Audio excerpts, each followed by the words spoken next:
Anytime someone would come home, a stranger, you just go and hide somewhere. So useless dog. But you see, essenceless, right? For what my dad wanted to achieve by bringing a dog home, useless. Useless fellow. But did that not mean he could now not worry about feeding him? Did that mean he needn't worry about feeding him? No, he had to feed him. He had to wash him, look after him, take him to the vet, and do all the maintenance. The maintenance, all of that, yep. Essenceless, big time. So this is why he didn't like Mickey. But he liked Chico because when someone used to come home, Chico would go barking. Little thing, but very ferocious. Very ferocious. He would go up barking. He could handle any dog even 2 or 3 times his size. He didn't know that if anyone could catch him by his neck, that would be the end of it. But he had the mindset of a bull terrier. Although this thing about that big, not from the floor, by the way, on the table, this big. So you see, not only is Rupa Vedana Sanya Sankara Vijnana not essenceless, but if you attach yourself to it, you have to maintain it. And then if you lose it, you have to suffer the grief. And then for as long as you have to safeguard it and safekeep it, you have to suffer fear. So you see, it's a triple whammy. Maintenance, that is the Abhisankara Duk, Dukkha Duk, which is, generally speaking, fear. What might happen? And then Viparinama Duk, the grief. So it's a triple whammy. Not only is it not essenceless, but also it's a 3-pronged stake right through you, right through your heart. This is it. No other being comes into this world and teaches you this philosophy. No other teacher. Everyone comes along and says, fill your bags up. If you don't like that stuff, get some of this stuff. This is the good stuff. If you don't like the stuff in the human world, then there's plenty of stuff in the Deva worlds. It's the same supermarket. Just that some aisles are not accessible while you're human. Because they are the higher priced, the luxury products. It's like the Tesco's and the Harrods. At Tesco's, any man and his dog can go into, but Harrods, not everyone can. That's where the Queen shops, apparently. So that's the difference. But ultimately, anything you get from the supermarket, it's the same thing. Right? Rose by another name smells just as sweet as they say. It's just the same thing. So, no matter what you fill into this bag with, whether it's human Rupa Vedana Sanya Sankara Vijnana, or Deva Rupa Vedana Sanya Sankara Vijnana, or Brahma Rupa Vedana Sanya Sankara Vijnana, or from the 4 hells, the animal Rupa Vedana Sanya Sankara Vijnana, or Preta Rupa Vedana Sanya Sankara Vijnana, does not matter. Ultimately, if it's Rupa Vedana Sanya Sankara Vijnana, their nature is intrinsically vexatious. In other words, if you attach, you shall suffer. They're sufferable. If you attach, you will suffer.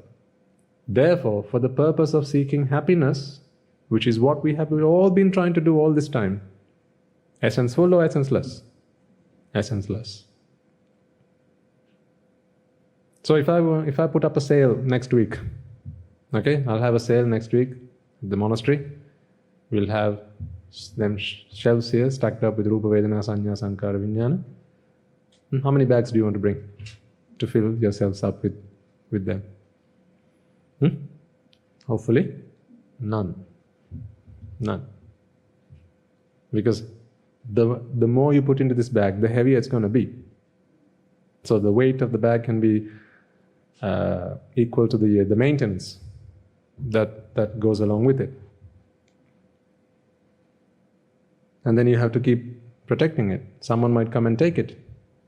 I mean, these are the 3 problems you have with carrying a bag around, right? Like ladies, you have your handbag. Right? 1, you have to protect it.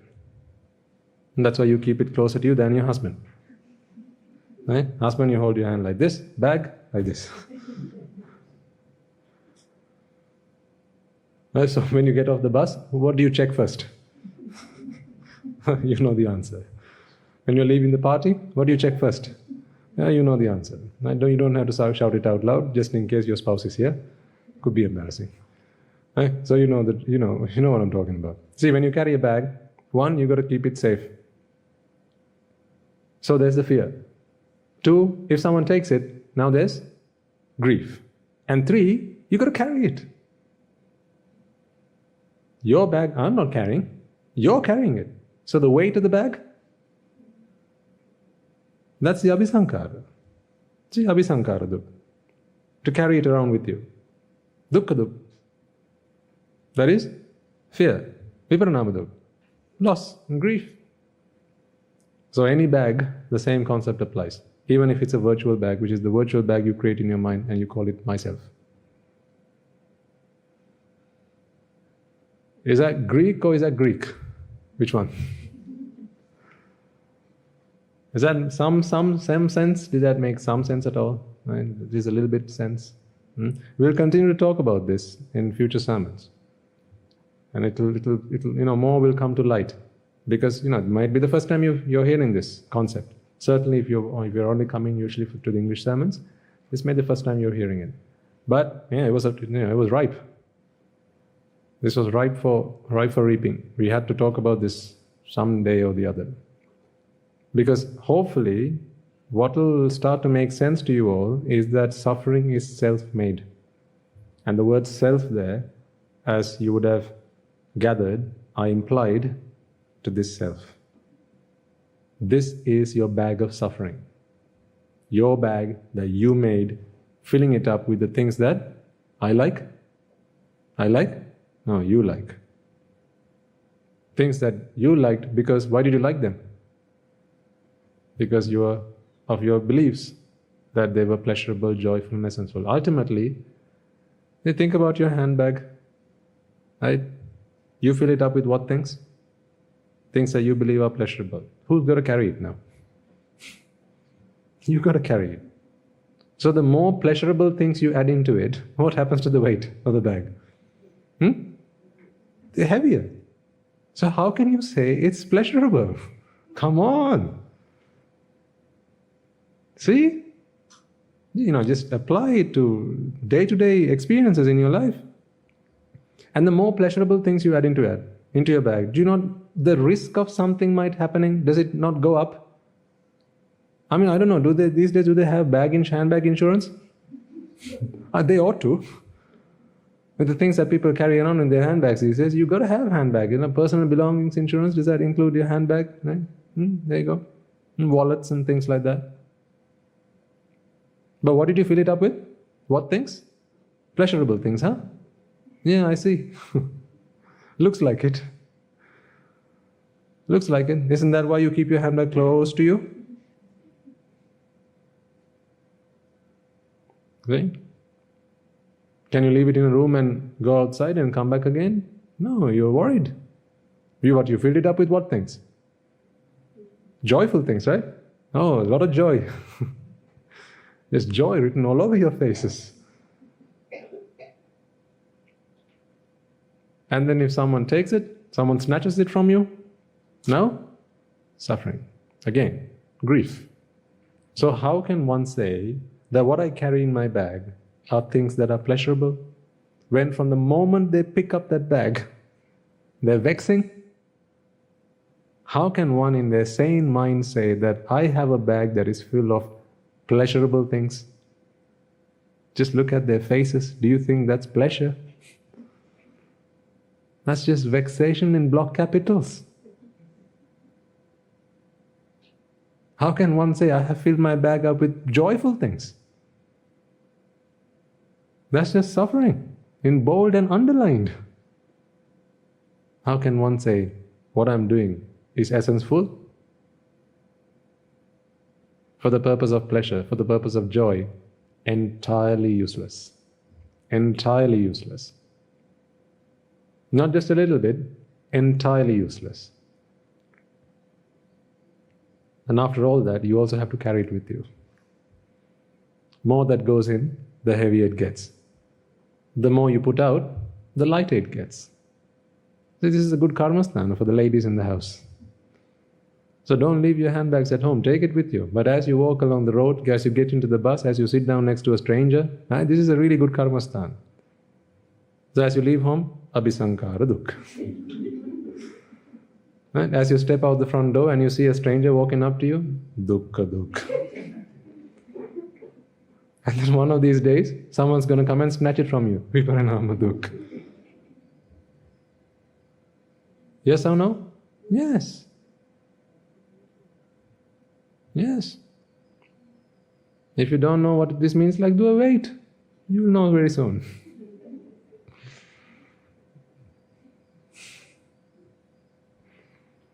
Gentlemen, wallets.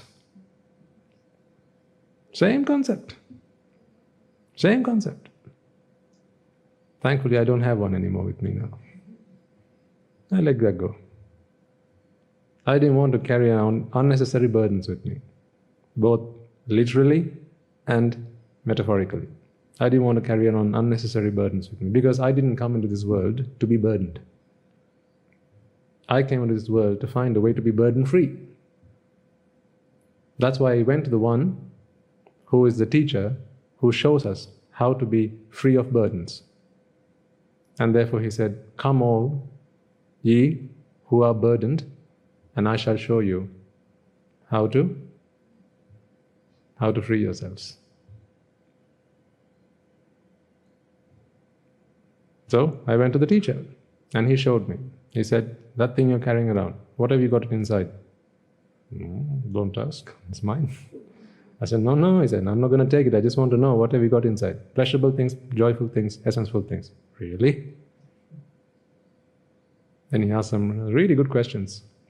"The moment you carried that, picked that up, did I feel the weight or did you feel the weight?" "I felt the weight." "Okay. Who had to protect it? Did I have to protect it or did you protect it?" "I protected it." "As in, I protected it." "Then the day you lost something, did I suffer or did you suffer?" He asked me. I said, "I suffered." "So what did you say right at the beginning when you started this conversation? You have in that bag things that are pleasurable, joyful and essential. Are you serious? Do you want to reconsider your answer?" I said, "Venerable Sir, so true. Bhante, so true. I have seen the light. So true.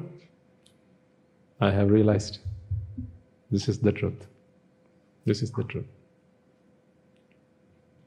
Now apply that into every aspect of your lives. Of course, this is a metaphor, but apply it into your spiritual world. No difference in the physical world, mental world. After all, the more things you're attached to, the more you will suffer. Suffering is what made again? Self-made. See? You can see that now. Self is the suffering. Self is suffering. Self is suffering and suffering is self. Self is suffering, suffering is self. You can use them interchangeably. I am suffering. I am self. I am myself. It's another way to say I'm suffering. What people want to do is they'll grow their egos and fill this bag up with as much stuff as they possibly can. Because today, people's belief systems dictate that the more stuff you have in this bag, the more successful you are, the more prosperous you are. So that's why at the beginning of the year, how do people wish each other? I wish you a year of abundance. I wish you a prosperous year. I wish you a prosperous year. What do they mean by that? May you have everything you want.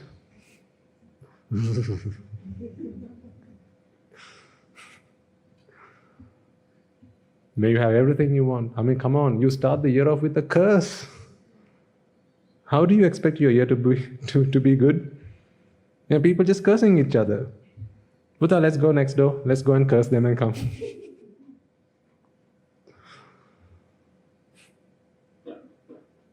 Yes or no?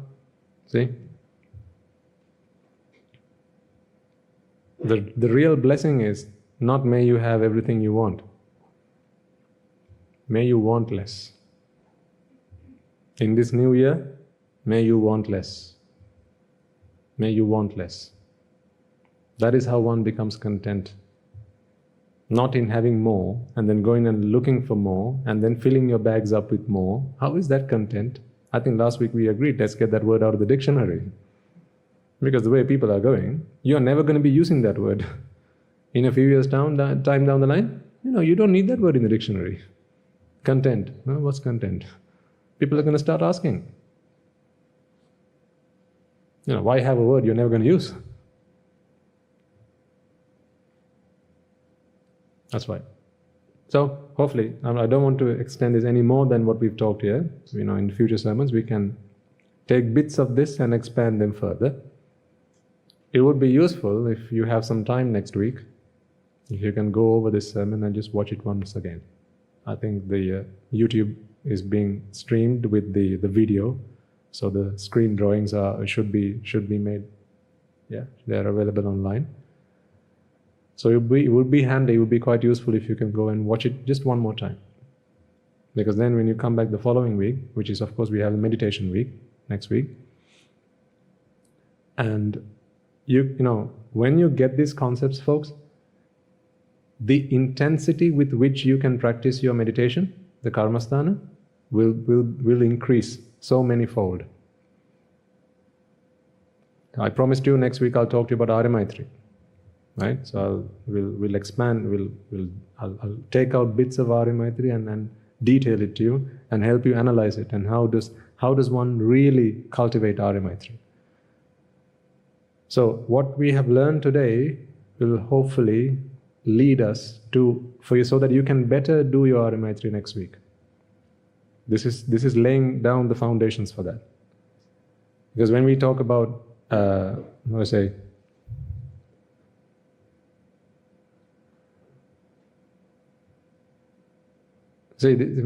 may I and all beings in all worlds, right, be free from the fire of suffering.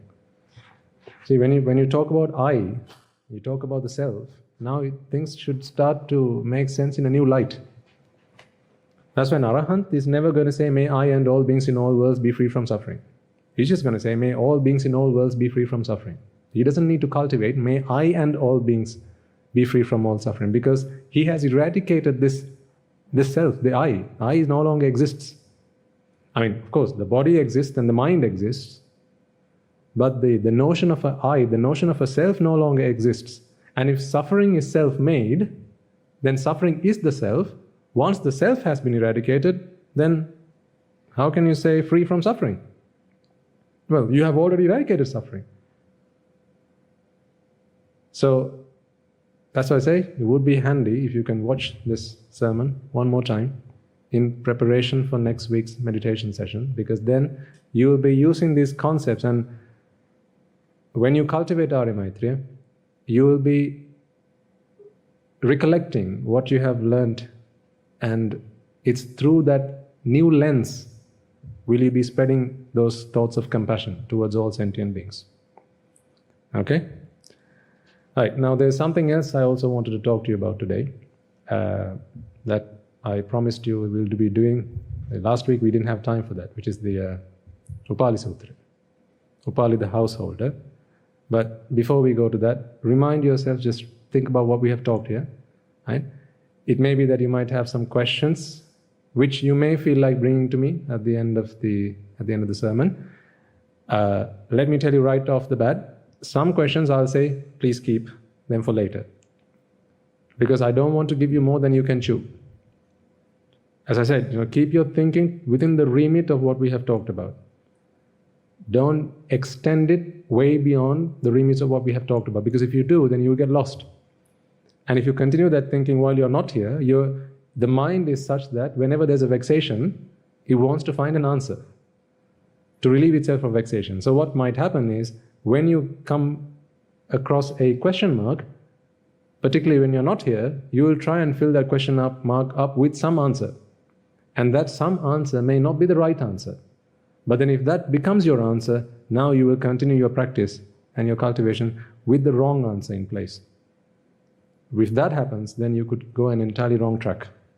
That's why I say keep your thinking and your questions within this remit. If you have questions at the end of the sermon, you can bring them, but there may be some of those questions to which I'll say, let's keep it for a future sermon. Is that fair enough? I'm only doing it for your own good. Okay, because otherwise, sometimes short answers does not cut it. Someone comes and asks me, Swaminatha, what is anicca? Cause and effect. Okay, now go. Do you think that is that a wrong answer? No, it's the right answer. But what good is me to tell that person anicca is cause and effect? But anicca is cause and effect. But there's no point in me just telling them cause and effect. I mean, what good is that to them if they have no idea what we're talking about? That's why baby steps, slow and steady, wins the race. I just want you to think about what you have learned. Perhaps some of you might have taken down some notes, which is always handy. Just go over them. Remind yourself of those concepts, how the whole thing hangs together. The story we started with, 3 people, stand up, talk about yourself, right? Just think back through the story, how we got to the end result. Okay? All right. Okay.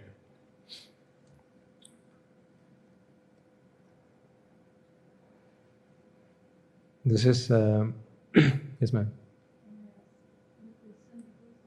Few questions. Okay.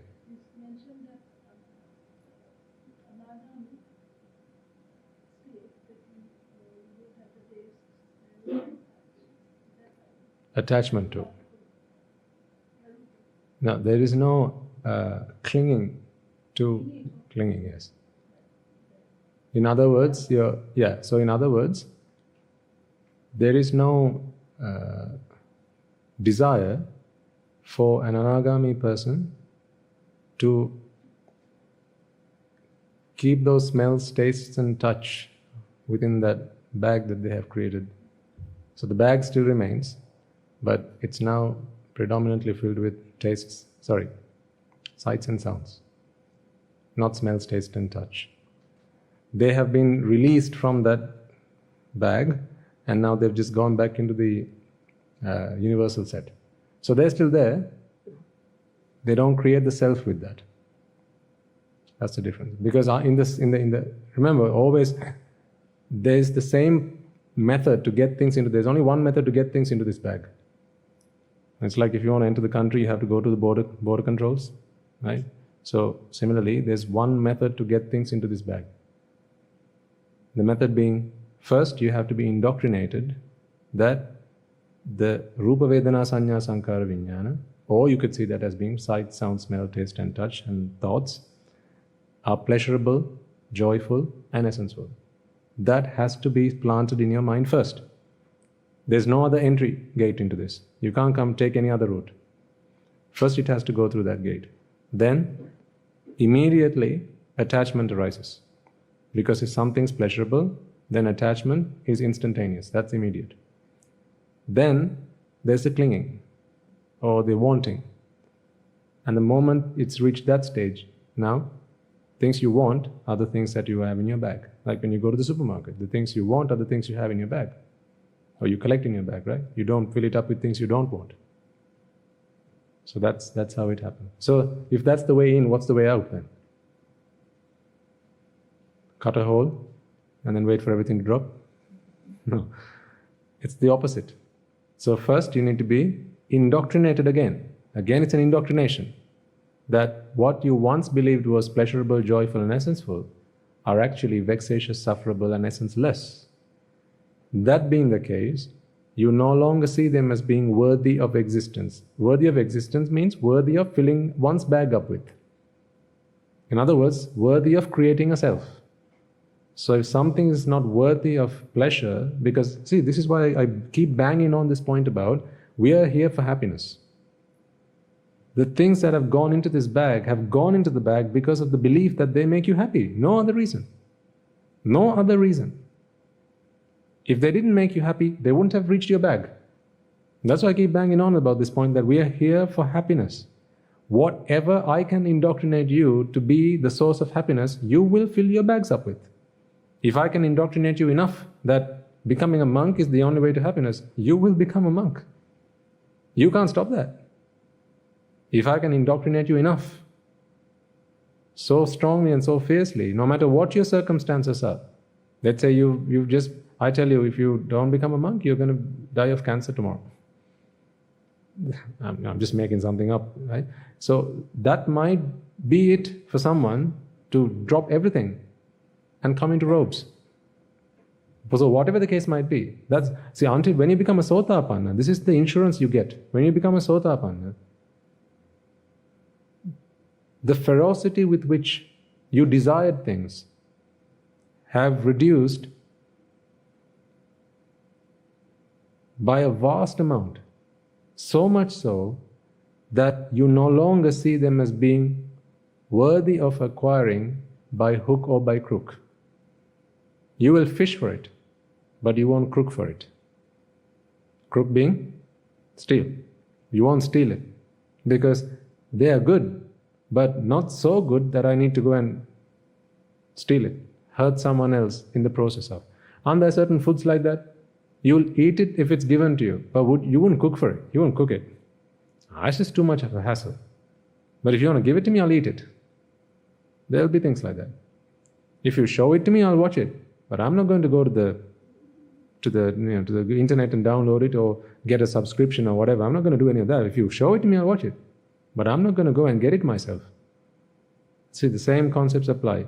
This is why becoming a Sotapanna is such an insurance plan that there are karmas you need to do to be born in the hells. Being born in the hell is not, you can't go to the hell just because you like to. You can't go to the hell like that, just in case you were planning on. Sorry to disappoint you. You can't just go to the hell just because you like to.